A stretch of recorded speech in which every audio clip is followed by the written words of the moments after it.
Coucou les merveilles, c'est Chloé, bienvenue dans cette vidéo. Du coup, une vidéo un peu, je sais pas trop comment on pourra appeler ça, vlog, témoignage, anecdote, voilà, c'est plus ça en fait.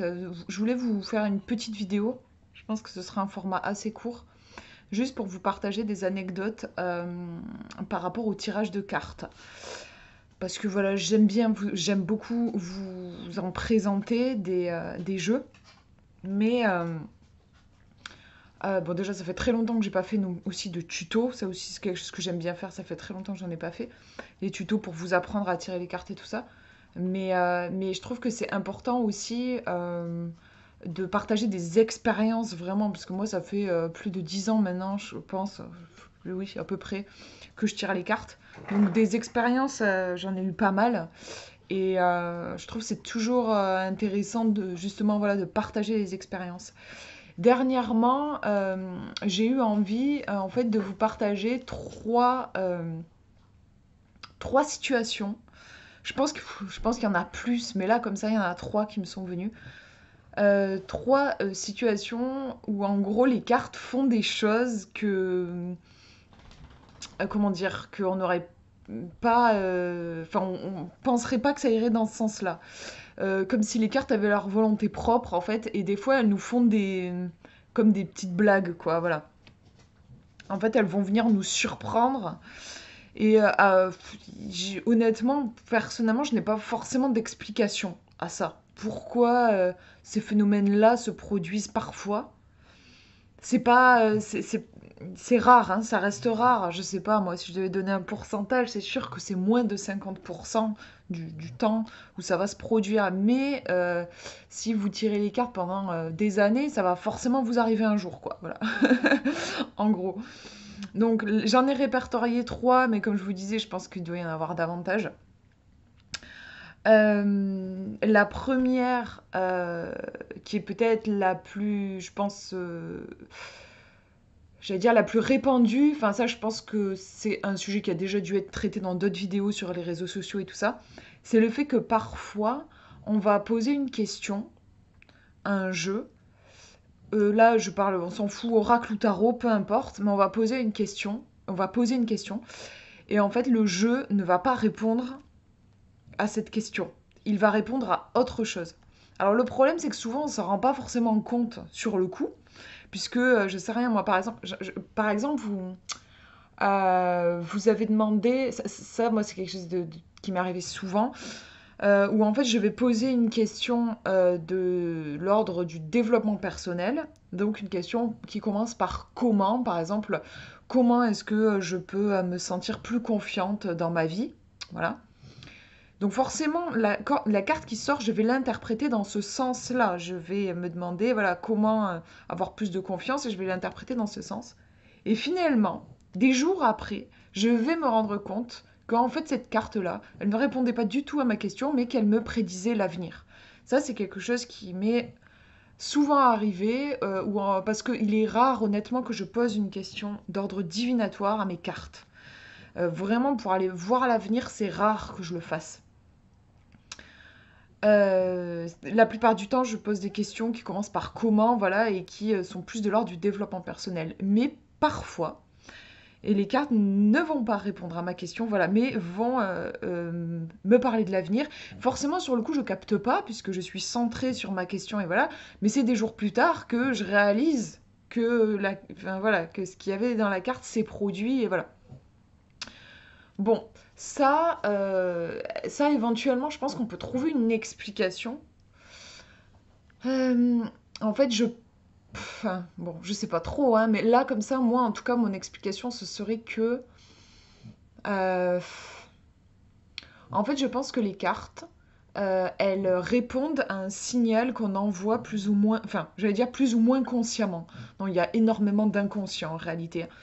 Mais peut-être qu'au moment où j'ai posé la question, peut-être que, en fait, ce qui était le plus juste pour moi, inconsciemment, ce qui était voilà, le plus juste, c'était de connaître l'avenir.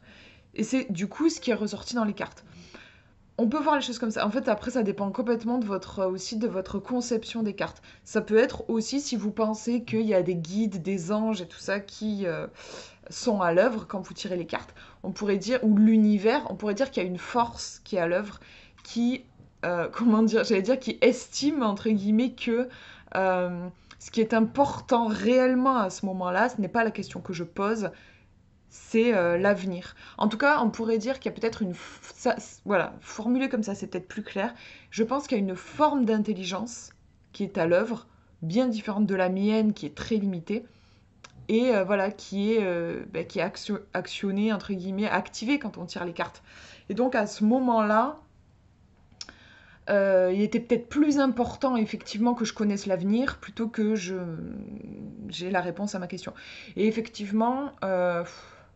j'ai pas d'exemple là vraiment en tête à vous donner, très concret, parce que je vous avoue que je suis fatiguée, ça me ferait chercher dans ma mémoire. Mais, et puis en plus, il faudrait que je vous explique, parce qu'il n'y a jamais de questions simples, je trouve, avec le tarot. Il faudrait que je vous fasse tout le détail du contexte, tout ça, ce serait un petit peu compliqué. Mais en fait, à chaque fois que le tarot, ou les oracles, enfin bref, les cartes m'ont montré l'avenir, alors que c'était pas forcément ce que je voulais voir, les choses que ça m'a montré, c'était souvent des choses pas très sympas. Je pense que inconsciemment, je devais le sentir, je devais angoisser, et donc je demandais des conseils de développement personnel pour faire face au truc, mais en réalité, ce qui se passait vraiment, c'était qu'il allait y avoir un souci dans l'avenir, et du coup, les cartes me montraient ça. Bon, je sais pas si je suis très claire. Les explications, de toute façon, c'est pas simple d'en donner, mais en tout cas, ce que je peux vous dire, c'est que si vous tirez les cartes pendant des années, à un moment donné, vous serez forcément, je pense, confronté à ça.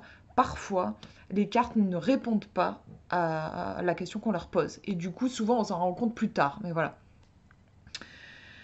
Ensuite, je regarde sur le côté parce que je me suis notée pour pas oublier. Alors ça, c'est un truc, en fait, que j'ai pu observer parce que vous savez, je reçois beaucoup de jeux, hein. Vous voyez derrière moi, là, on voit déjà un peu ma collection. J'ai énormément de jeux qui passent entre mes mains, puisque je suis passionnée. Donc, bah, voilà, dès qu'il y a une sortie de jeu qui m'intéresse, je me prends le jeu. En plus de ça, on m'envoie aussi des jeux en service presse, des créateurs m'envoient leurs jeux. Enfin, j'ai énormément de jeux qui passent entre mes mains. Je ne les garde pas tous, loin de là, mais je manipule énormément de jeux. Oracle et tarot. Et alors, comment je fais quand j'ai un jeu? Je le teste immédiatement, en fait. J'ai toujours très... j'ai vraiment envie de le ressentir, le jeu. Je le teste avant même de me plonger vraiment dans le livre qui l'accompagne, parce qu'en général, il y a toujours un livret. Mais avant d'étudier le livret, je pose une question. Et je demande toujours au jeu, qu'est-ce que tu as envie de me dire? Tout simplement, voilà.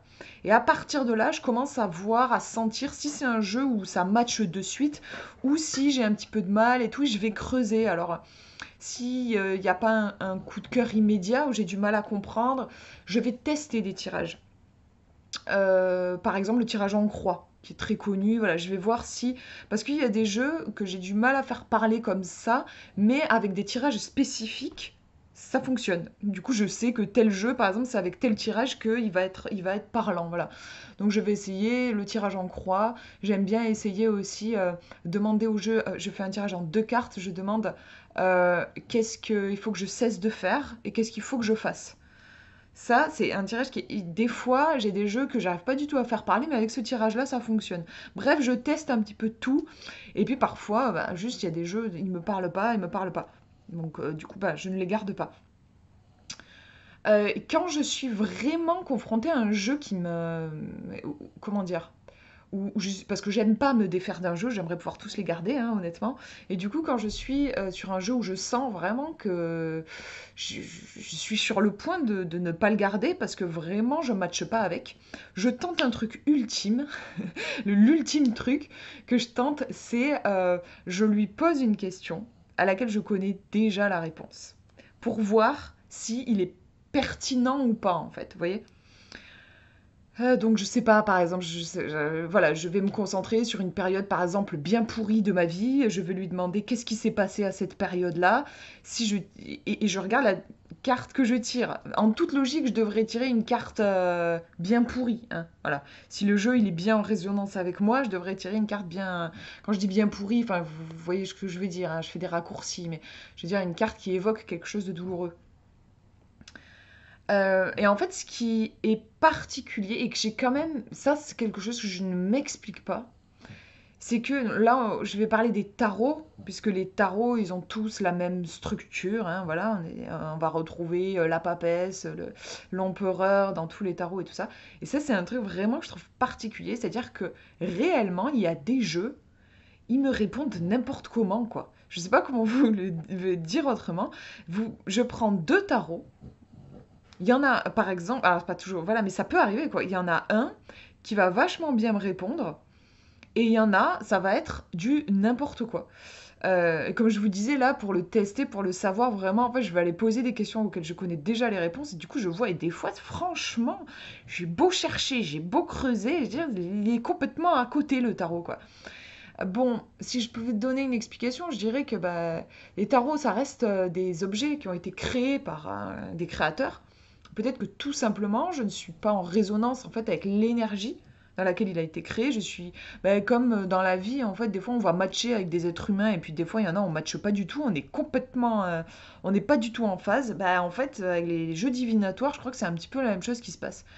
Mais c'est quand même assez surprenant à expérimenter parce que quand vous prenez deux tarots, vous avez deux fois 78 cartes, vous avez des structures qui sont similaires. C'est vrai que pour le mental, pour la logique, comment c'est possible qu'il y ait un jeu qui réponde super bien et l'autre qui réponde complètement à côté. Franchement, c'est quelque chose que j'ai expérimenté plusieurs fois. C'est pour ça que là, je me permets d'en parler dans une vidéo. Hein, ça m'est pas arrivé qu'une seule fois. Donc vraiment, ouais, il y a une histoire d'énergie, je pense. Et c'est quand même, voilà, je trouve que c'est quand même une observation particulière. Donc, bah ouais, c'est vrai il faut trouver le tarot, enfin le jeu divinatoire avec lequel on va raisonner, c'est hyper important. Ça sert à rien de se prendre un jeu si notre meilleur ami nous a dit qu'il était génial et que ça lui a permis d'avoir des réponses de dingue, si nous, ça ne nous parle pas, quoi. Vraiment, c'est vrai que c'est une question de sensibilité et ça s'explique pas forcément, en fait. Voilà. Et ensuite, un autre truc, alors ça qui est toujours... bah en fait, c'est même ça qui m'a donné envie de tourner la vidéo, parce que ça m'est arrivé il y a quoi? Il y a 3 jours. Et ça, c'est quelque chose qui, oui, enfin, qui est récurrent. Encore une fois, ça ne m'arrive pas tous les jours, hein, loin de là, mais je compte plus le nombre de fois où ça m'est arrivé en 10 ans de pratique. C'est qu'en fait, vous posez une question, et la carte, et le jeu, pardon, excusez-moi, je suis fatiguée, j'ai du mal à trouver mes mots. Vous posez une question, voilà, vous mélangez vos cartes, vous les étendez devant vous, vous en tirez. Alors, moi, là, je parle d'une fois où je vais tirer une seule carte. Et en fait, la carte va vous répondre comme un écho. C'est comme si elle allait vous répondre, mais comment dire, elle répète votre question. En fait, c'est très très frustrant. Je vais vous donner un exemple précis parce que là, comme ça, je pense que c'est complètement abstrait ce que je vous dis. Et ben, j'avais demandé qu'est-ce que je retiens en ce moment, qu'est-ce que je suis en train de garder et qui ne m'appartient pas. Voilà. Et j'ai tiré le 4 de denier dans le tarot, qui est une carte qui parle du fait de retenir et de garder les choses pour soi. Vous voyez, en fait, ça répond pas à ma question, ça ne fait que répéter. Alors peut-être, dans un sens, ça vient confirmer que effectivement, je suis en train de garder des choses et qu'il faudrait que je les lâche. Mais n'empêche que ça ne répond pas à ma question. Et ça, c'est très énervant. Et, vous voyez, par exemple, un autre exemple, vous vous demandez, je sais pas moi, de quoi je dois faire le deuil, qu'est-ce que je dois laisser partir, et puis vous tirez la carte de la mort, qui parle du fait de laisser partir. Mais vous voyez ce que je veux dire, ça répond pas, ça ne fait que répéter. Bon, moi, quand ça m'arrive, bon, je suis toujours un petit peu agacée, et après, bon, bah, je retire une carte, je dis d'accord, on est en phase, tu as bien compris, mon cher tarot, que effectivement, là, j'ai des choses que je garde trop et qu'il faudrait que je relâche. Maintenant, montre-moi qu'est-ce que je dois relâcher. Là, je tire une autre carte et ça répond. Mais ça, c'est vrai que c'est un truc. Vous me direz en commentaire si ça vous est déjà arrivé. Moi, voilà, euh, à chaque fois que ça m'arrive, c'est quelque chose qui m'agace assez. Et là, non plus, je ne vois pas réellement d'explication à ça, si ce n'est que, bah oui, on a émis... euh, en fait, quand on pose une question à un jeu, on émet une vibration. Il y a une vibration dans la question qu'on pose. Et c'est ça qui appelle, entre guillemets, la bonne carte. Ben là, il faut croire que dans ces moments-là, peut-être que la vibration, elle est plus forte dans la question que dans la réponse. C'est-à-dire là, c'est en train juste de me montrer effectivement, Chloé, tu retiens quelque chose, et le tarot me le dit. Et moi, ce que j'aimerais bien, c'est savoir qu'est-ce que je retiens pour que je puisse le lâcher. Mais bon, après, voilà, en général, enfin, ça fait toujours une seule fois. Excusez-moi, là, j'ai perdu ma caméra. Ça fait ça une fois et puis après, voilà, vous tirez une autre carte et là, pour le coup, ça répond. Mais c'est assez drôle. Moi, j'appelle ça les cartes écho, voilà, qui répondent vraiment comme un écho, comme si vous posiez votre question, vous criez ça dans une vallée et vous entendez votre écho, vous entendez votre question qui vous revient, en fait. Voilà, le tarot, parfois, je dis le tarot, mais les jeux de cartes peuvent, même en fait, je pense, les outils divinatoires, hein, c'est pas que pour les cartes, peuvent répondre comme ça sous une forme d'écho. Voilà, donc ces trois petites anecdotes, trois points euh, que je voulais voilà, partager avec vous. Si vous en avez d'autres aussi, que vous avez envie de partager de votre expérience personnelle, n'hésitez pas. En commentaire, c'est toujours enrichissant, je trouve. Ouais, voilà, je sais pas, je trouve que ça rend aussi les cartes vivantes que d'en parler, de partager des anecdotes, de partager des choses qu'on a pu observer aussi dans notre pratique. Donc voilà, c'est ce que je voulais faire à travers cette vidéo. Je vous fais de gros gros bisous en tout cas et prenez bien soin de vous.